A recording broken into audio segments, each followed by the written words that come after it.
Welcome into the Cowboys Report. I am Tom Downey, and today's video is all about Kelvin Joseph, where things stand, and what the Cowboys could elect to do next, and how that could potentially impact their draft plans. Now, of course, first up is that this is a lot bigger than football. A young man tragically lost his life, and Kelvin Joseph, unfortunately, is involved in that situation. So I don't want to be dismissive of that, but this is the Cowboys report, not the Dallas Police Department report. So we'll focus on more of the football side of things right now. Joseph has admitted to being in the car that drove by, shot, and killed Cameron Wright. And even though I think Twitter overall has done a terrible job with this whole situation, this isn't exactly over by any stretch of the imagination. First, for those of you a bit unaware of what's going on, let's run through the timeline, right? March 18th, early that morning, Cameron Wright is shot and murdered in Lower Greenville after a fight that apparently involved Kelvin Joseph. April 13th, the police released some security footage. They asked for help in IDing various suspects.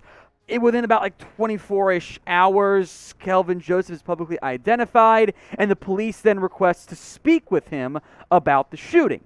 The next day, Joseph speaks with the police about what happened, and his lawyer also publicly announces that Joseph was in the car that shot and killed Cameron Wright, or at least where the shots came from that killed Cameron Wright, but that Joseph was not the shooter. The police have arrested 2 people for this murder, and as of right now, there are no charges against Kelvin Joseph.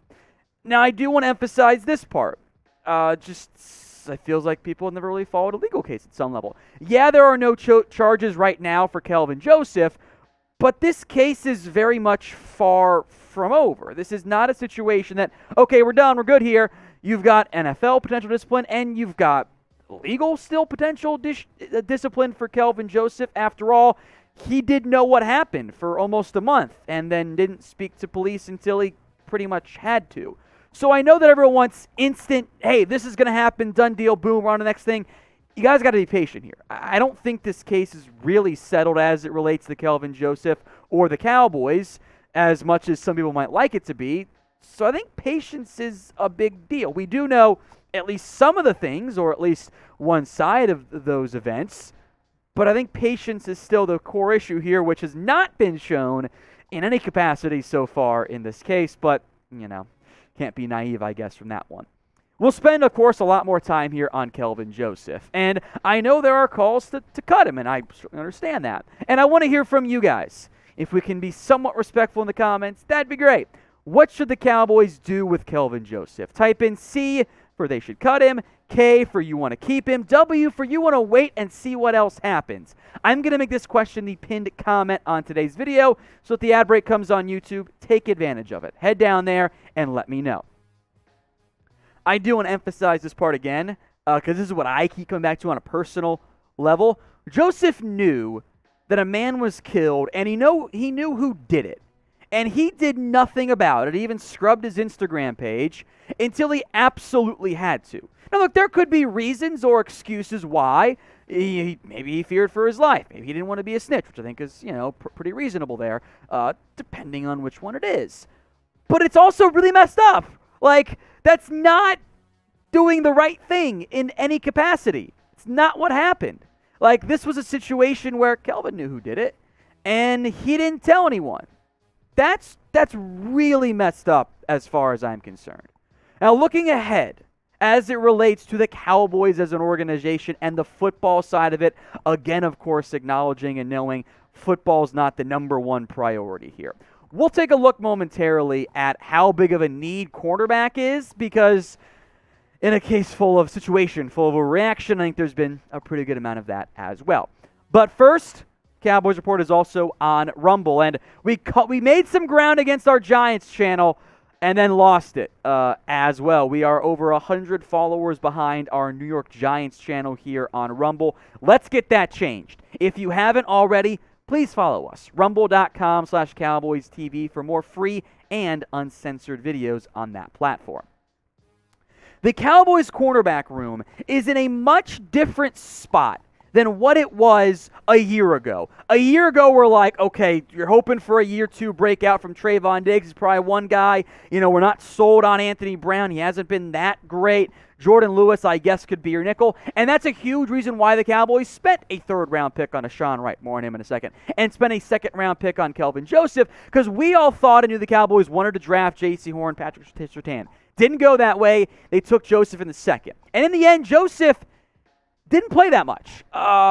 From what your roster is right now, you're actually replacing CB number 4. He was targeted a meager 17 times in coverage last year. Broke up 2 passes, 89 yards, 1 touchdown. Very small sample size. Pretty solid play out of the corner. But because Anthony Brown and Jordan Lewis, we'll get to more in a second, did play well, and he's been a top 100 pick, I actually don't think corner is that big of a need. I think if you're trying to force a corner in round 1 or round 2 or even round 3 to the Cowboys, I think we're overreacting a little bit. But we're a show for the people, and I want to hear what you guys think. How big of a need is cornerback right now? Scale it for me 0 to 100 in the comments section. Now, we'll talk about Anthony Brown, Jordan Lewis, but remember, there's also Sean Wright, who was your third-round pick, a top 100 selection last year, who admittedly barely played in 2021, 91 snaps on defense, 74 of those came in your season finale. That is a premium pick you spent on a guy who you thought could at least be a good backup for you.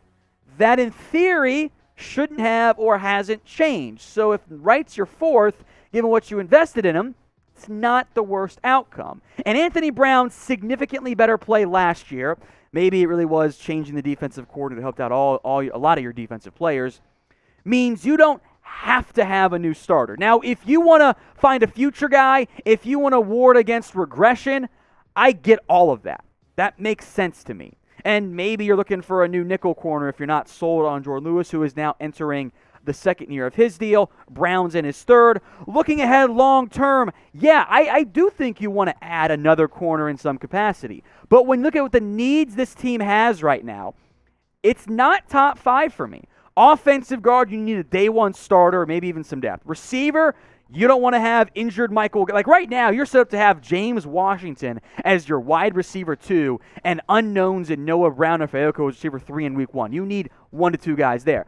Edge rush, this team keeps telling you we want to find that high-impact player to replace Randy Gregory. They don't think that's Fowler Armstrong right now. Center, I think you'd like to upgrade over Tyler Biadasz. If you're ranking your starters right, center is probably a worse position relative to your starter than corner with Anthony Brown and Jordan Lewis. Tight end, Schultz is on a 1-year deal. You like to use 2 tight ends, and Sean McEwen hasn't done anything in his NFL career. So I think the linebacker, safety, corner, offensive tackle needs, maybe even defensive line, are kind of all similar. They're in that second or third tier of needs where you'd like some more depth potentially, but you've got guys that can start for you right now, and you're also keeping an eye out for your future needs. LVE's on a 1-year deal.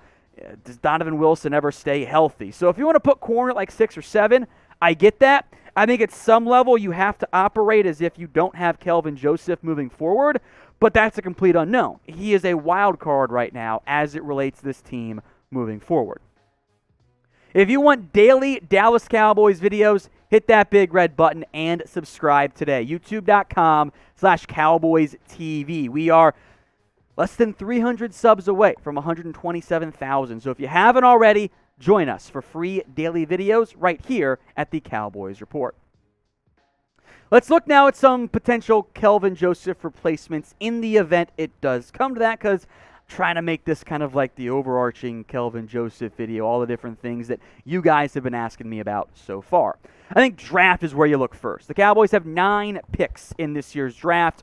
A first, a second, a third, a fourth, a fifth, 4 fifths, and a 6th rounder as well for 9 total picks. So what I'm going to do right here, I'll give you 1 name in each round at corner I need to keep an eye out for. First up is Andrew Booth, and I know you say, what about Derek Stingley, Sauce Gardner? Those guys are gonna be gone, and frankly, Kaiir Elam and Trent McDuffie, especially McDuffie, don't have the arm length that Dan Quinn covets. I would be very surprised if Dallas took a round 1 corner this year. Now, round 2, and I don't know if he's gonna be there, but I think Tariq Woolen, it would be a dream pick for Dan Quinn. He is built like Deshaun Wright, except he is a fantastic athlete, one of the best ones at this year's Combine. If Dan Quinn could get him, I think he would love him, unless Quinn wants to burn his early defensive pick on an edge rusher. But Woolen would be a great fit for what Dan Quinn loves overall. Damari Mathis has some similar-ish measurables to Kelvin Joseph. I like him a pretty decent amount. I was kind of impressed by him. I think he's a bit of a late third-round sleeper. Good name to keep an eye out for. Caleb Evans out of Missouri certainly fits the mold the Cowboys like with those longer corners. Definitely, I believe, a good name to keep an eye out for. Martin Emerson also really fits that mold for the Cowboys as a longer corner. I don't know necessarily if he makes it all the way down to where the Cowboys will be drafting in the 5th round. Could maybe go in the 4th round or 3rd because he is so long, kind of like Cameron Dantzler. Similar body types for me. But I'll put him in the 5th round for now. And a good name to watch out for is Darren Bland, who was a pre-draft visit for the Dallas Cowboys. The only corner they brought in and could be a really good fit for them in the 6th round. He's a bit more of a developmental guy. But I think that's kind of what you're searching for with 3 starters and a top 100 pick already on your roster. So what do you guys think? Will the Cowboys draft a corner? I would not be surprised. I think corner has now gone from, you're probably not going to draft one to, if the right guy is there, sure, let's do it. I want to hear from you, though. Y for yes, N for no. Finally, free agent options here. 5 notable names. Chris Harris, who is kind of more of a nickel, a vet nickel. Kevin King fits their mold. Xavier Rhodes of the Colts. I'm putting their last teams up here, by the way. Of course, they're all free agents. Joe Hayden, surprisingly, is unsigned. And then, of course, Richard Sherman, who was linked so heavily last year. Here's the problem with adding a veteran corner. It's a future need. You don't need a starter right now. Anthony Brown was just as good, if not better, than pretty much all those guys on that list. You've got Jordan Lewis. So I think you want youth and maybe a future starter as opposed to an aging guy on the back 9 of his career. That's not the type of need this is for the Dallas Cowboys.